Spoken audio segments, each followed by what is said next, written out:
Catlin recognizes how open she is. Burke can't quite get there, drains the three. Clark sees the floor. Burke hesitates. The shot goes up. 3 points. The moment feels routine, but the story behind it is not. The WNBA had one clear responsibility: protect the player who brought the spotlight. Instead, Caitlin Clark played through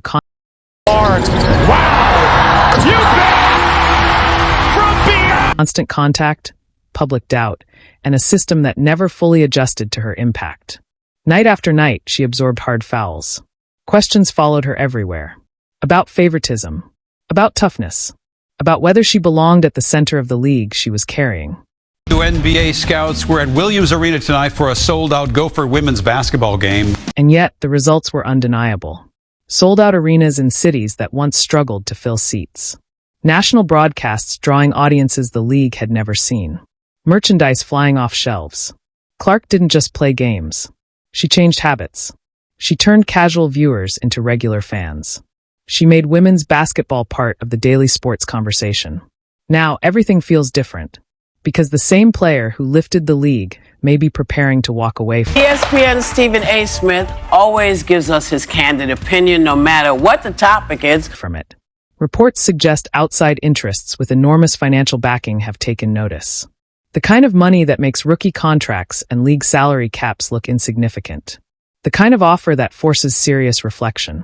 NBA executives have shown up to women's games in record numbers. Not out of curiosity, out of business interest. Because when a single athlete can move ratings, ticket sales, and national attention... Caitlin Clark, WNBA superstar, Rookie of the Year for the Indiana Fever. The math changes.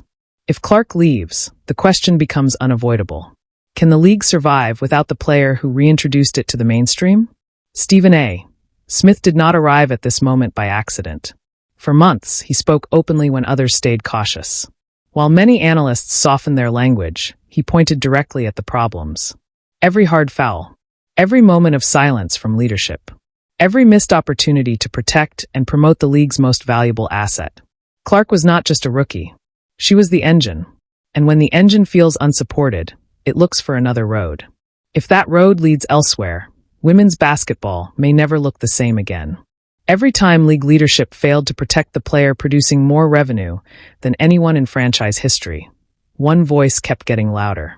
Stephen A. Smith went on national television and asked the questions executives refused to face.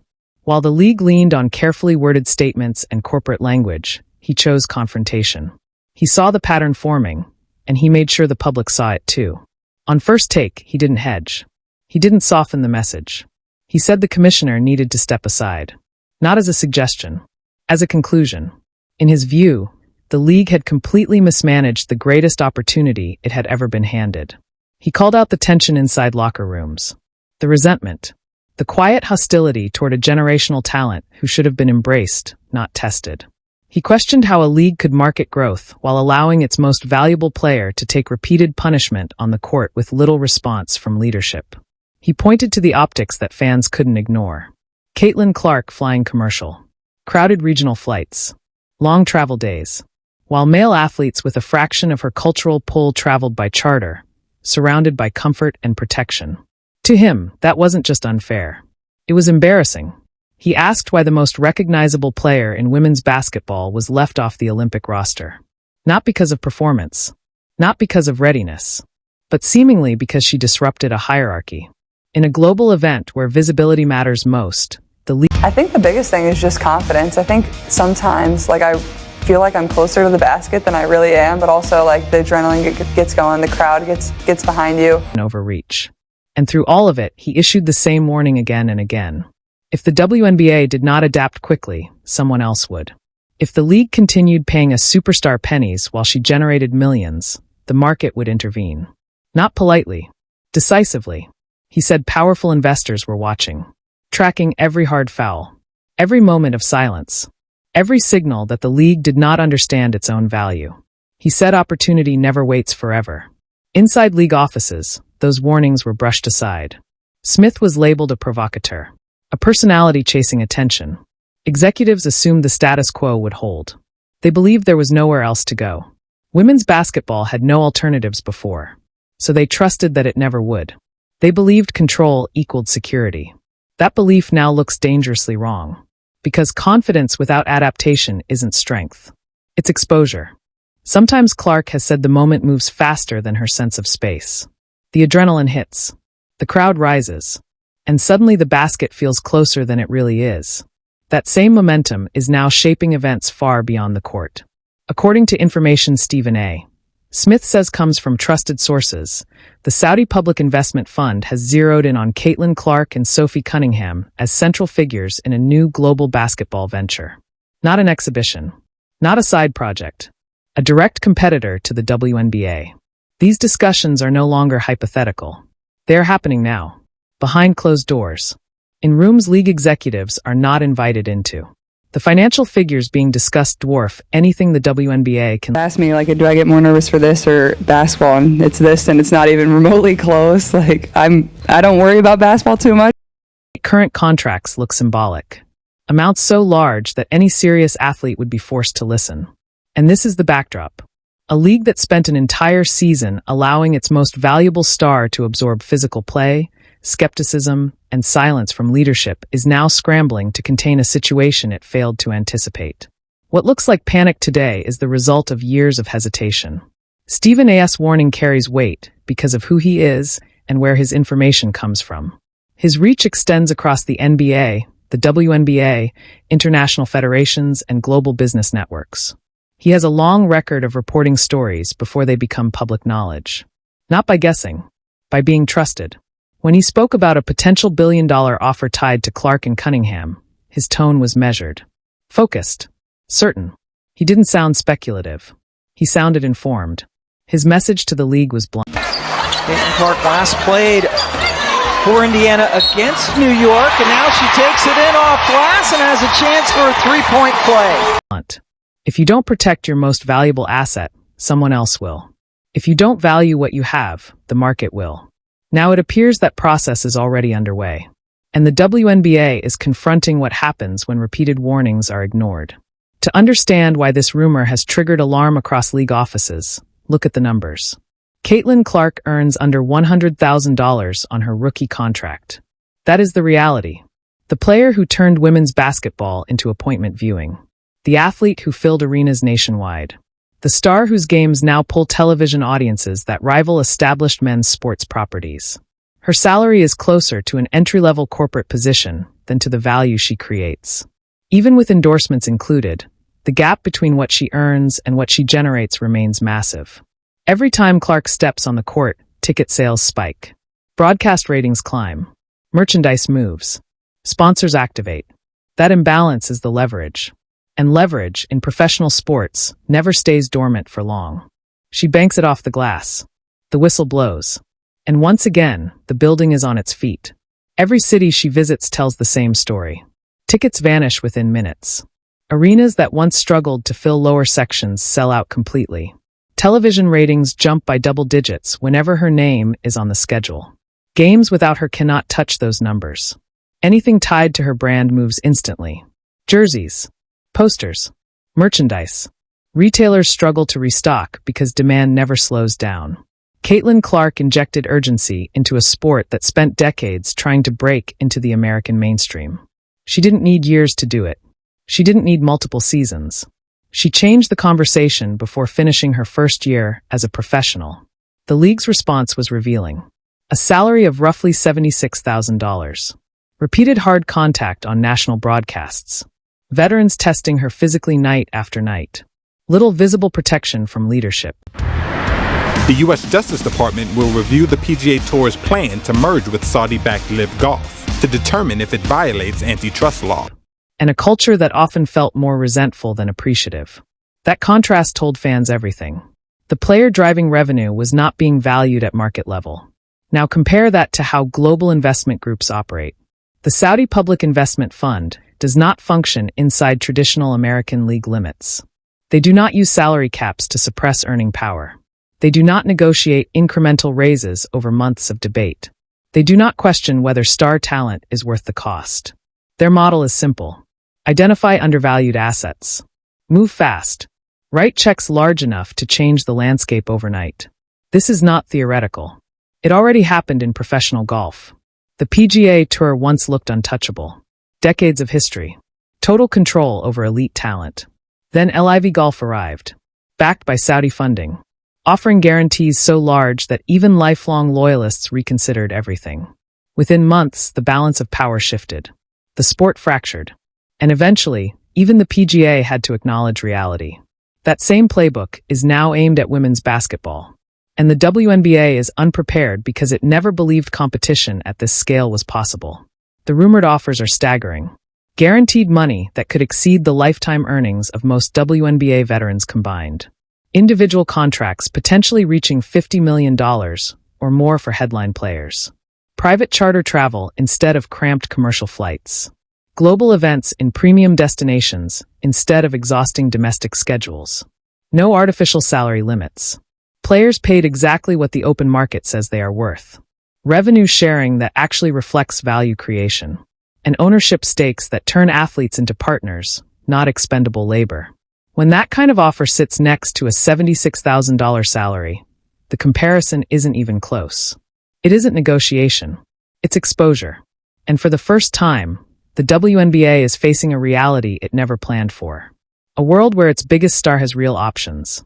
On a rookie contract, there is no comparison to make. This is not a debate between two reasonable options. It is an escape route for elite athletes who have spent years being paid far below their value while others profited from their work. The league did not plan this outcome, but it built the Clark with the tough three conditions for it anyway. For years, players raised the same concerns. Low salaries, grueling travel, back-to-back games on commercial flights. A culture that demanded toughness but rarely offered protection. Those complaints existed long before Caitlin Clark arrived. But her arrival exposed everything at once. The moment she stepped on a professional court, the numbers changed. Attendance jumped immediately. Television ratings surged the instant she touched the ball. Merchandise sales spiked at levels the league had never seen. Instead of rallying around that momentum, the tone shifted. Veterans did not welcome her. They challenged her. Public comments hinted at resentment rather than excitement.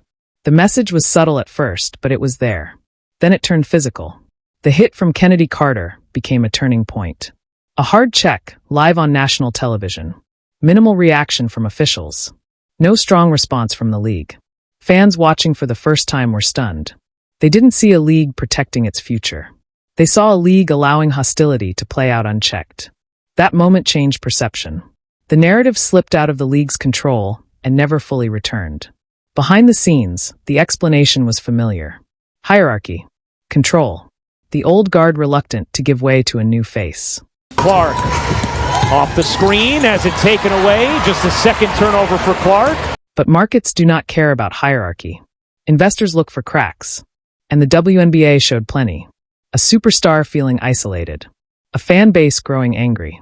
Leadership slow to respond. Public controversy replacing celebration. By the time international investors began evaluating opportunities, the opening was obvious.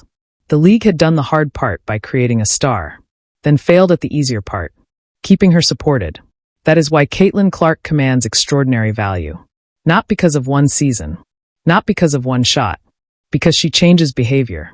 Clips of her range travel across the world. People who never watched women's basketball suddenly pay attention. Parents bring children to games just to see her play. A single appearance turns an ordinary broadcast into an event. That is rare. In global sports, athletes with that level of pull appear maybe once a decade. They don't need history or tradition behind them. They create relevance on their own. Business leaders understand this instantly. A true anchor can launch an entire league without years of build-up, without decades of brand development. Caitlin Clark reached that level faster than anyone expected. Faster than even her strongest supporters imagined. And while the WNBA struggled with internal politics and outdated systems, others noticed. They saw opportunity where the league saw inconvenience. For them, this is not about basketball alone. It is about attention, momentum, global reach. If you want to build $1 billion sports venture, you start with someone who guarantees eyeballs from day one. Someone who does not need explanation. Someone who changes the room the moment she walks in. Sports, a lot of money. big names that people are very familiar with, big teams, big facilities. That person is Catlin Clark. Losing her would not mean losing one player. It would mean losing the engine that made everything else move. Losing her would mean losing the engine the league has leaned on to justify its future. The player driving ticket sales. The ratings spike networks point to in negotiations. The proof executives used to argue that women's basketball deserves premium television dollars. Without her, that leverage disappears. Sophie Cunningham's name surprised people who only read box scores. But anyone who understands modern sports business saw the logic immediately. Sophie is not defined by points per game. She is defined by presence. She has an edge. She talks back. She plays with attitude. Fans recognize her instantly, even if they don't follow the league closely. Her social media engagement rivals stars with far bigger stat lines. In today's sports economy, Catlin Clark, you'll see why I'm saying that. Let's start you off late in the first quarter. Personality is currency. International investors know that. They are not buying averages. They're buying attention. Catlin Clark brings the global spotlight. Sophie Cunningham keeps the audience locked in when the lights are not at their brightest. Together, they form something sponsors can build around immediately. Not in years. Now. That is the kind of pairing modern leagues are built on. Characters. Contrast. Chemistry that creates moments fans want to share. The project being discussed is not trying She pushes back though, Ramona. Yeah, some of that is just hazing. Some of that is exactly what Sophie said. to recreate the WNBA. It is trying to leap past it. They want viral moments. Recognizable faces. Stories that travel across borders without translation.